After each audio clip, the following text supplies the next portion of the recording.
Hi guys, welcome in this channel. Let's say general reading for collective your energy at this time. By the way, bago ako mag-start na reading, um, may mga naitulong sa akin na tao. Huwag kayo mag-alala. Marunong ako tumanaw ng utang na loob. Dahil may utang na loob ako sa inyo. Hanggang ganun.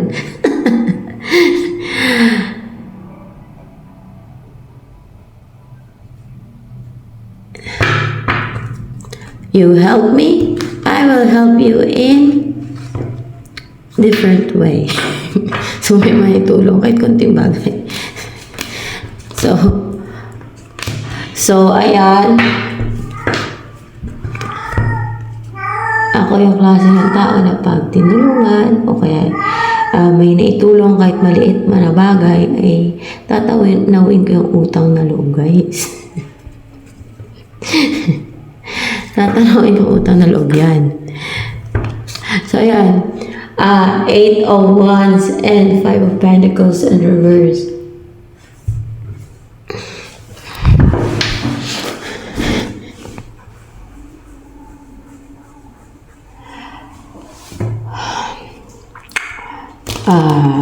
Pwedeng nag-iisip ka, nag-overthink ka ngayon, or parang nag-experience sa anxiety, or nag-overthink lang talaga. Kasi ibig sabihin na hindi sharp, hindi clear yung isipan mo ngayon na kasi mayroong mga attacks. Mayroong mga kita niyo may sword dito. Para bang may mga nang-impluensya, may mga nang-atake pag mga ganyan yan. Nag-overthink ka, 9 of Swords. Nakaka-recover ka na or makaka-recover ka pa lang from yung na-left out in the cold ka, or else yung nahirapan ka sa buhay, yung nadusa ka, or feeling abandoned. Ganyan. Dahil mayroong magme-message sa'yo, or may darating sa'yo na message o may mag-travel towards you. Or else, may clarify kung ito. May mag-message sa naradingan. Let's see. Meron nga. Meron mag-message sa'yo. Pwede din kasi ikaw itong mag-message, pero meron itong mag-message sa'yo, kaya makarecover ka pa. Yun na left out in the cold, nahirapan, gano'n. Or sa sakit, or any na yung nahirapan ka o nagdusa ka, yung ganun. King of Wands. You're goal-driven, charismatic, attractive, and passionate. But you're not happy right now kasi nga may nang-atake sa isip mo pinapa-overthink ka. Yan.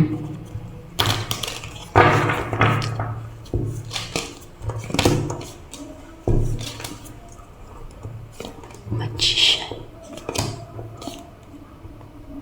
Hala.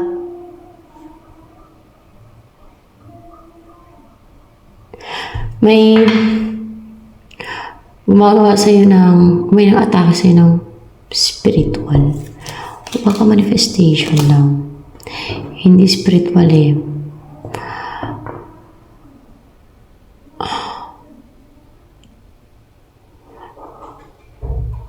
May nang-atake sa'yo ng manifestation. Baka manifestation, the magician dito. Pwede rin kasi manifestation. So yes.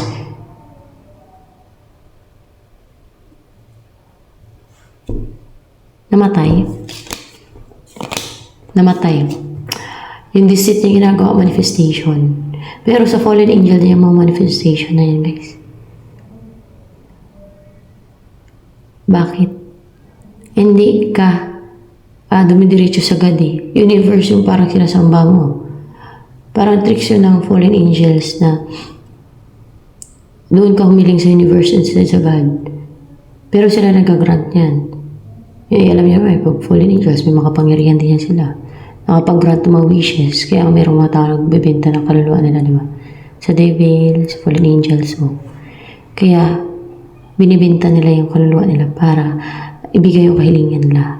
Kung ano yung hinihiling nila, matupad. O kaya ibigay ng devil yung mga kahilingan nila like fame, money, wealth, ganun.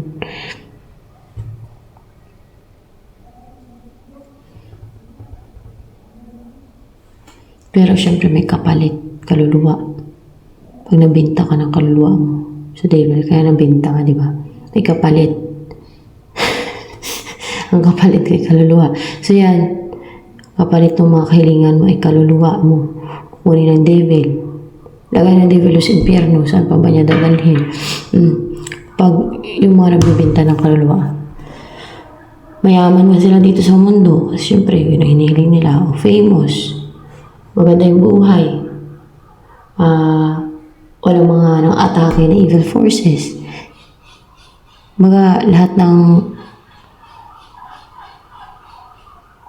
hinihiling nila binibigay ng devil. Pero afterlife naman, puro naman sila pagdurusa sa impyerno. Yun na kasing kapalit mo ni. So yan, 8 of Cups.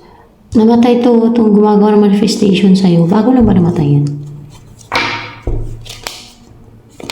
Manifestation nga lang ginagawa, pero namatay siya. Hindi naman daw witchcraft. Bago lang daw namatay itong gumagawa ng manifestation sa'yo. Ganun. By the way, guys, tinanong ko, kasi kawawa si Yuming Long ba? Tinanong ko lang, basta, hindi naman siya through vision, through cards lang, pagtanong ko. Pero mas accurate talaga pag vision eh. Kasi, minsan kasi pagka mga, basta, mas talaga accurate pag vision. Pag sa vision kasi God na ang mismo nga bibigay na mensahe niya, no? Pag tarot readings kasi minsan ay syempre may mga deceit minsan, basta ganun, observe ako, may mga deceit yan. Ganun. Tinanong ko kung napunta ba sa langit si Yuming Long kasi grabe yung torture, pagdurusa pala, inabot niya, pero mabait siya, nagtitiis, basta ganun. Tinanong ko kung napunta ba siya sa langit. Oo daw, sa langit daw siya napunta. Kahit diba Chinese siya. Tinanong ko kung si Yuming Long ay nanalangin kay Jesus Christ, kung napiprayan siya kay Jesus Christ. Oo daw. Kay Chinese siya, napipray daw siya kay Jesus Christ. Tsaka mabait siya, guys. At napipray siya kasi kay Jesus Christ, kay Chinese siya. At tsaka mabait siya. Mabuting tao. No? Mabuting tao daw yun eh. Based sa mga information na ayun na. At may information naman sa kanya sa internet about sa kanya. At matindi yung ginawa sa kanya. Grabe. Kawawa. Yun ang mga taong evil, yung mga gumawa ng ganun kay Yuming Long. Hindi yan masasave, guys. Yun ang mga hindi masasave. Hindi yun talaga masasave yung mga yan. Kasi evil, napaka-evil nun. Sipin nyo yung nagagawa na sa kapwa nila. Demonyo na yung mga yan eh. Demonyo na walang awa. Walang awa yun. Walang awa. Napaka-greedy sa money. Selfish. Ay, yun ang mga sign ng evil. And of course, they're manipulative, liar. Ano pa ba?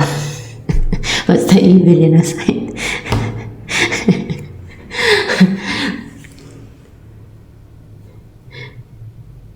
So, pero, kung ayaw niyo tawaging evil, kung sisinungaling kayo, pwede naman magbago kayo, di ba?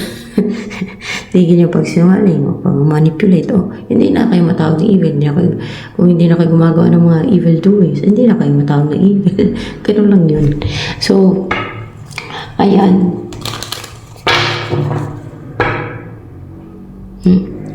Kaya lumayo na to, alam mo saan punta, sa impyerno, saan to? Ay, ewan ko lang, basta namatay daw siya. Kasi manifestation lang ang ginawa niya eh. Tama ba? Na impyerno ba itong nag-manifest? Yung namatay na to. Tingnan natin. Hindi naman siya ng impyerno. Manifestation, hindi siya gumagawa ng witchcraft. Pero namatay siya. Manifestation lang kasi ang ginagawa niya. Pero, saan siya ngayon? Sa limbo? Sa limbo? Hindi. Pero patay siya. Saan siya ngayon? Meron pa yung purgatory. Ayun, pag mga ganyan, lilinisin kasi dun sa purgatory. Pero, yung kaluluwa, yung mga nandun, lilinisin yan. Yung mga nandun, ewan ko lang, anong mangyari pa. Baka pwede pa masave yung mga purgatory. Yun ang, yung place na kinikleanse o nililinis yung mga soul. Basta ganun.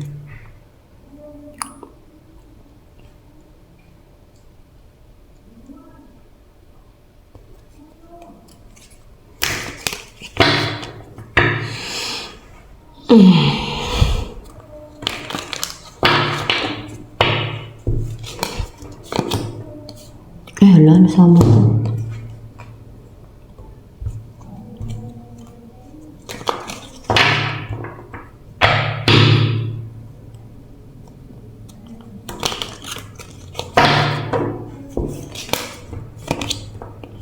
Kahit kayo mga supporter dyan sa channel ko nandiyan manood kahit na prangka ako. Masakit yung masasabi ko. Dahil, may pinagdaan ako sa akin. Basta, natake ka sa ng witchcraft. Tsaka, mission ko din naman mag-reveal ng truth. At magbigay ng warning pa din. At mag-reaction. Nasa isip ko na yun, no? Na makabalang araw, magantihan ko din sila ng kabutihan, ng mabuti. Kasi, kahit kunting bagay, basta ganun ako. So, ayan. Strength. Ayaw ko lang kasi mag-ano na promise ng promisa kasi wala pa naman. Ayaw ko din magyabang. Kasi, basta malalaman na lang yan. No? Kung ano yung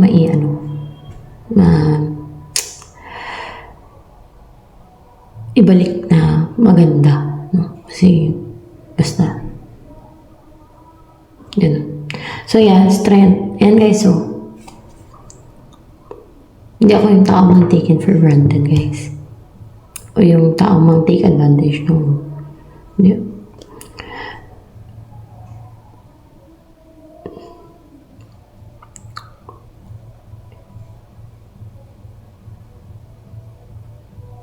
Ayan, no.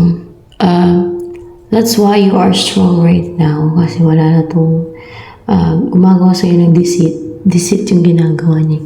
Manifestation. Hindi naman siya gumagawa ng witchcraft. Manifestation yung ginagawa niya. Kaya sa purgatory siya. Kikilens siya, linisin yung kaluluwa niya kasi makasalanan pa rin. Kahit hindi man witchcraft o evil talaga yung kanyang ginawa. O hindi man demonic ay makasalanan. Alam niyo pag makasalanan. Lalo kung hindi nagbago. Na patuloy siya gawa ng manifestation. Cleanse yung kanyang soul. Yan. Ay, nako.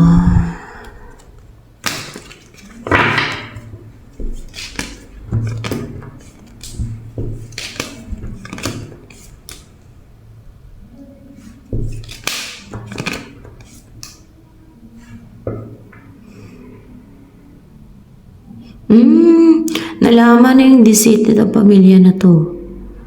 Na hindi kompleto ang buhay. May ginagawa sa deceit, guys. Na meron silang sinisend na parang mga negative arrows o parang paripanhangin. Nalaman na. No? Parang ito yung pamilya kontra bida against.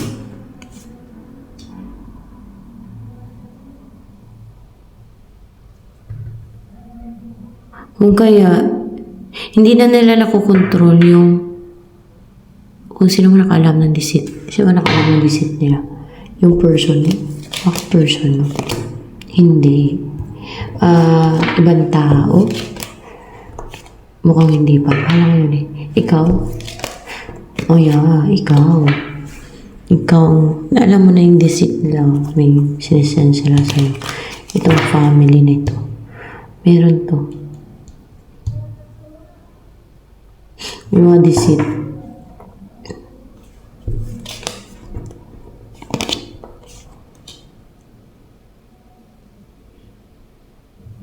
Siyempre, influensya nila yung isip mo. Mga desisyon mo. Pwede ka nila pigilan na ulisi. Basta ganun. Yung mga ganyan. Deceit. Baka magtanong iba, bakit natatablan? Bakit apektuhan? Ewan ko ba? Yun ang ginagawa ng budol-budol gang eh. Napapasunod nila eh. Yung biktima nila, binibigay yung lahas, pera sa budol-budol gang. Dahil orasyon na ng budol-budol gang. Oh. Tanong bakit natablan? Ewan ko. Padimonyohan kasi yan. Yung mga orasyon na yan, mga evil doings ng iba. So, kaya nga, ano sabi na God, pinapapatay nga ng God yung mga ano na yan, gumagawa ng mga witchcraft, sorcery, di ba? Dahil no-praise yung people niya at syempre nag-asik ng lagi mo. May warning pa ang God, itapon sila sa impyerno, ano yun. Akala nila tolerate sila ng God, nasa linya sila ng God sa ganyan gawain. Hindi ha.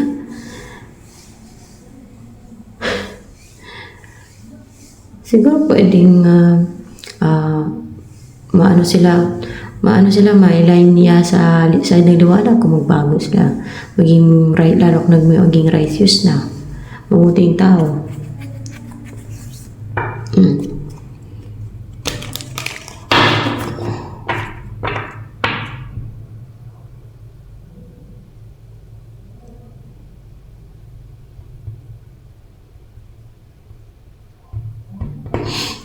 And ate clarification naman also.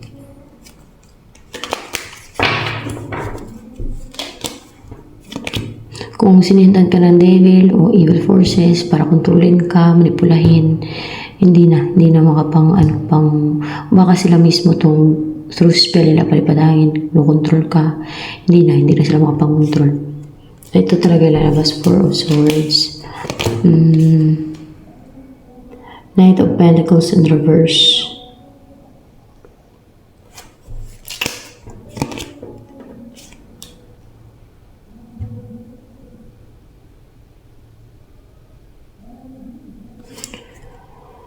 Pero makakatulog ka na ng mahimbing. Siguro mamayang gabi o mag-umpisa na makatulog ka na mahimbing. Gabi-gabi, stable yung isipan mo.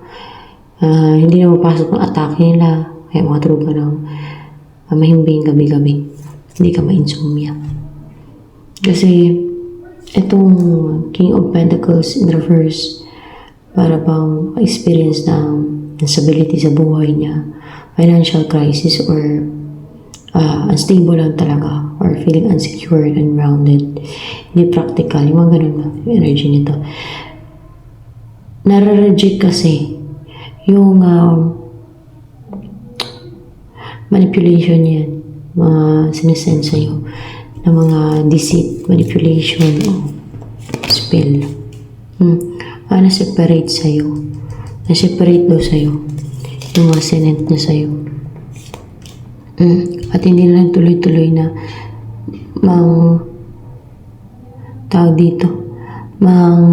nalanta, mga impluensya o mangontrol sa'yo.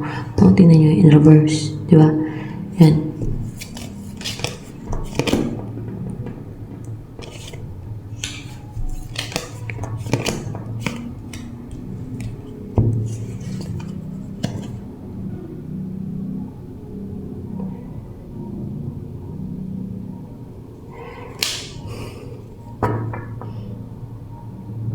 Yung person na meron kayong divine, merong divine yun ang mangyari sa inyo. O yun na yun, divinely guided kayo. Clouded ang judgment niya. Ibig sabihin may nang-atake o namamanipulate ang isip niya. Pero, kakaroon ng balance sa inyong dalawa o gusto niyo magkaroon ng balance sa inyo, ganun. Magkakaroon ng balance sa inyo kasi wala na maging superior. Sa person na ito, wala namang overpower, wala namang dominating isipan niya, wala namang oppress sa kanya. Tao man, o kung ano mang nilalang, wala namang oppress sa kanya. Pwede din na yung 5 of Swords ito makipag-ayos na siya sa'yo. Yan.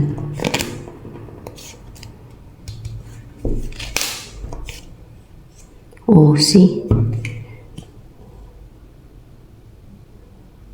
At hindi na siya stuck. Hindi na siya confused. Hindi na siya unsure.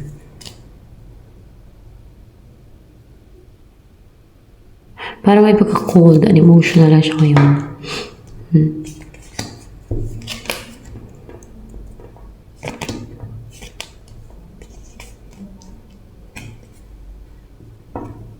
Dahil so, may iniisip niya ito, nag-overthink kasi siya eh.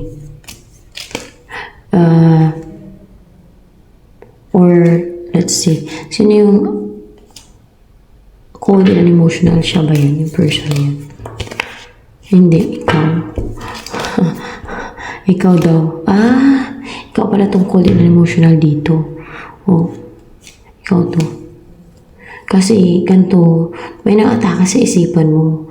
Merong, parang naging vicious ka, cold and emotional, ganun. Dahil merong mga deceit dito. Nataka yung isipan mo, parang pinapasunod ka sa gusto nila. Merong na-attacks dito eh. Parang maka-experience ka ng anxiety, ganun. Deceit ng iba yan. Deceit ng iba yan. Alam niyo na sa mundo ito, madaming deceit. Chariot.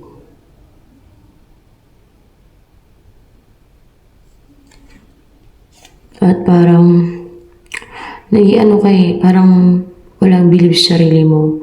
Parang nawala ng fire, nawala ng passion, wala ng charisma, or walang confidence.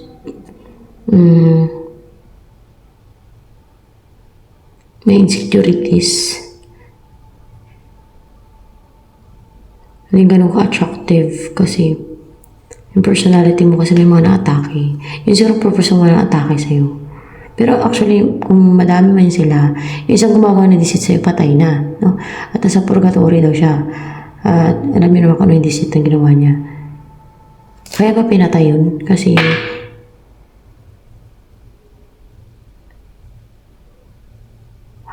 para nabawasan niya na atake sa'yo. Kung sakali may hindi. Para mawala na yung na-atake sa'yo. Baka isa lang yan. Para mawala na yung atake sa'yo, ito na una. So yes, para mawala na yung atake sa'yo, o di yan pala yung atake sa'yo. Gumagawa ng manifestation.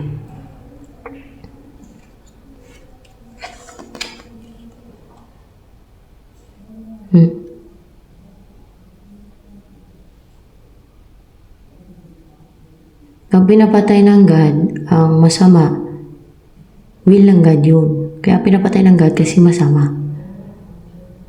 Sinasalbahin yung iba. Kasi hindi nagbabago. Dahil magkaroon na ng balance, justice, yun pati. Kasi gusto niya kontrolin niya yung buhay mo, yung buhay ng iba. Gamit yung manifestation at kung ano pang deceit. O yung iba yung witchcraft ang gamit nila.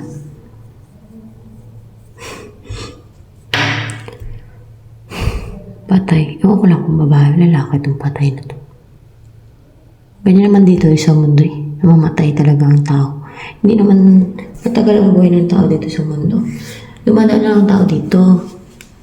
Kaso lang iba, parang nahook sa makamundong sa mundo o parang makamundo sila. No? Kaya pinapairan nila greediness, selfishness, gumagawa na ng mga injustice, unfair, diba? Para lang makuha yun sa iba, para lang sila yung angat, para ano pa, sila yung masaya, yung iba ayaw nila maging masaya. Yung mga ganun ba? O, alam mo na, yung mga iba na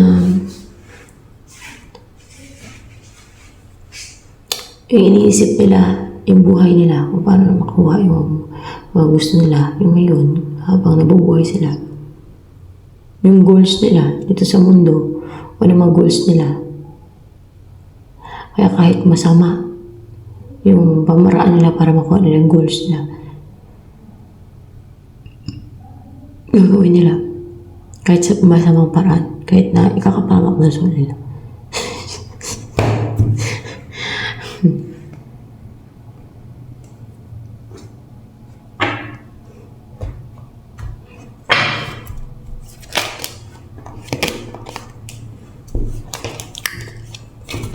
So, magtatanong dyan kung perfect ako, hindi. Hindi ako perfect. I'm not perfect.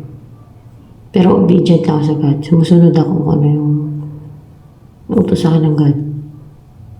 Basta ganun ako.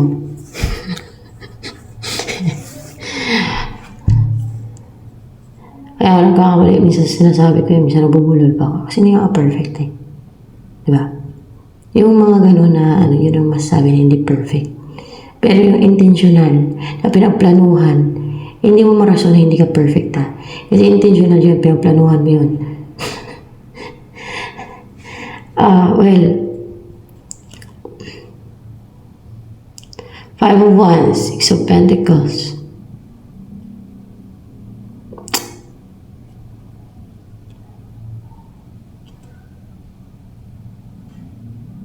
May nakipag-agawan daw. Kaaway o kaaway sa person mo. Para sa kanila mag-take action yung person, para sa kanila mag-invest yung person mo. Yung person na to siguro na divinely guided kayo. Yan, meron ditong kanina, lover's card.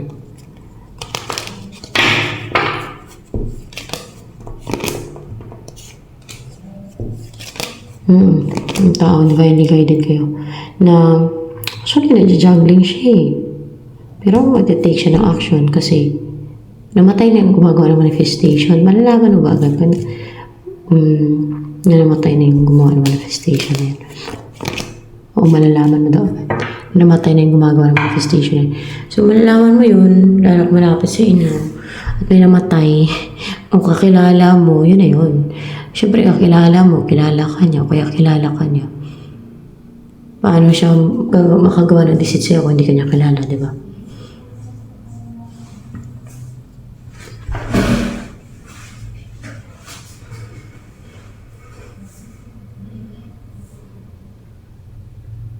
So, natatakot. Baka may impyero kaluluwa nila. Lalo kung mga witchcraft na talagang ginawa, mga spell. Ang advice ko na lang, magbago. Pili na maging righteous. Ano ba maging righteous? Hindi ka na magagawa ng mga kasalanan. Hindi ka na gagawa ng mga evil, mga ganyan. Hindi mo na pairalan yung evilness. Hindi ka na inggitira, hindi ka na greedy. O, ganun. At least napatunayan mo sa God ko na nagbago ka. Sa God na yun, magpatawarin ka. Maisipan yung soul mo. Di ba ano sabi ni Jesus Christ? Only righteous souls yung makapasok ng mga soul sa langit. Sa habang buhay pa, may pag-asa maging righteous ang tao kung gustuhin niya. So may pag-asa makapasok sa langit kung gustuhin niya. Gano'n lang yun. So, ayan guys. Kaso lang, kung gusto niyang manatiling makasalanan, evildoer, hindi. Wala talaga pag-aasa masave yan. Yung piyara abutin yan. Ano ba ba?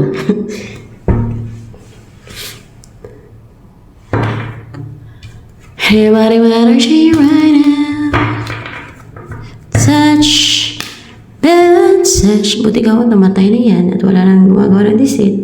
Kasi manipulahin niya yung isipan mo, buhay mo, kontrolin niya na manifestation niya or ano po, ano pa yung ginagawa niyang deceit siguro. Pero hindi siya gumagawa ng witchcraft kaya sa purgatory siya napunta.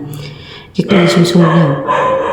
Sa mga nag-aalala dyan, wala na kung laganap yung witchcraft na tinuturo sa YouTube. Ano yung nakagawa ako ng spell? Ako nga din nakagawa guys eh. Ng spell. Dati. Sinaway na ako ng God tsaka Jesus Christ. Kaya kahit yung mga pantanggal na spell ng mga tigal po, kulang. Hindi na ako gumagawa. Kasi sumusunod na ako sa rules ng God eh. Obedient na ako sa God eh, o diba? Kasi may takot ako sa God. Naniwala ako sa God, may God. At alam ko nagpaparusa ang God. Kaya kung parusahan ako, kaya sumusunod ako sa rules niya, sa mga patakaran niya. Kaya,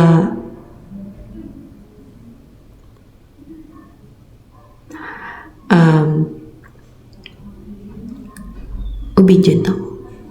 Kahit na prangka ako magsalita, by the way, mission ko din naman yan. Yan ang mission from God, to reveal the truth.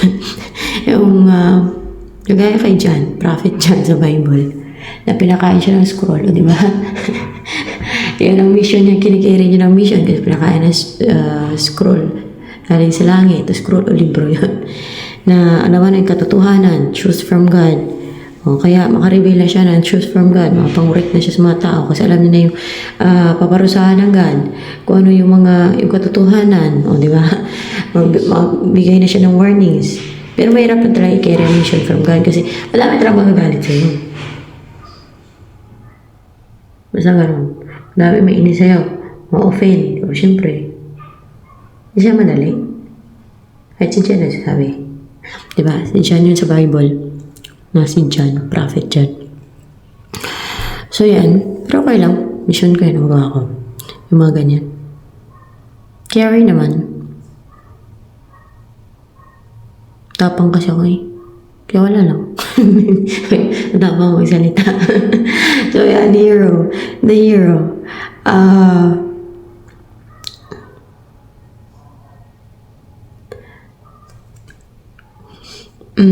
Hero ka.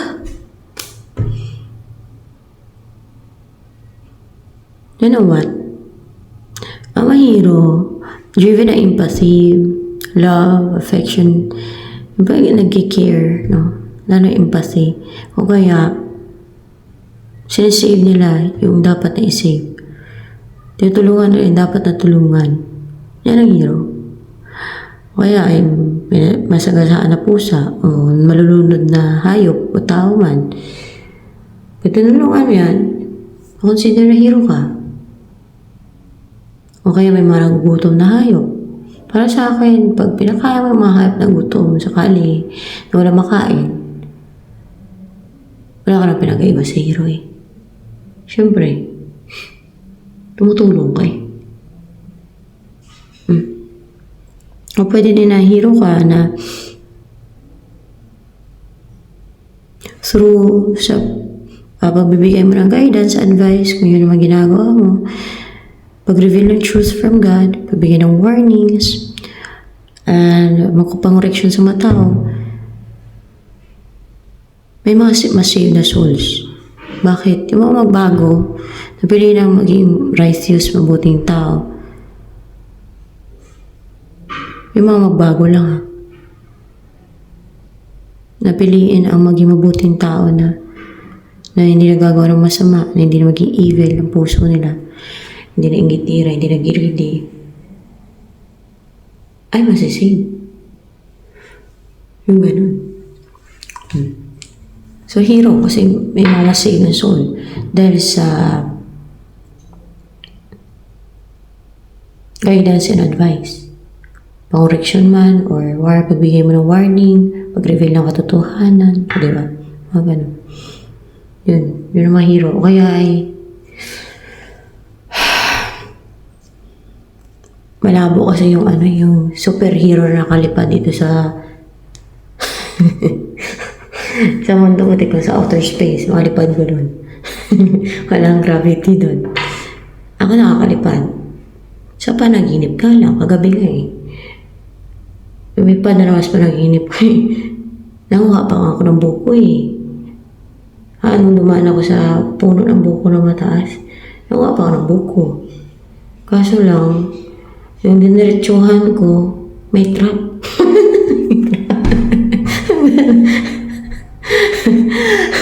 May trap, guys. Ay, na-trap ako. Bumalik na lang ako. Ano panaginip ako kagabi. Kaya talaga pag nanaginip. Lalo pag mayroon ako tatakasan na like, lilipad ako. Ganun sa panaginip ko. Lumilipad ako. Kaya tatakas nga ako eh. Basta pag may tatakasan ako, lalayuan ako. Lilipad ako. Basta ganun sa panaginip ko. Basta ganun siya.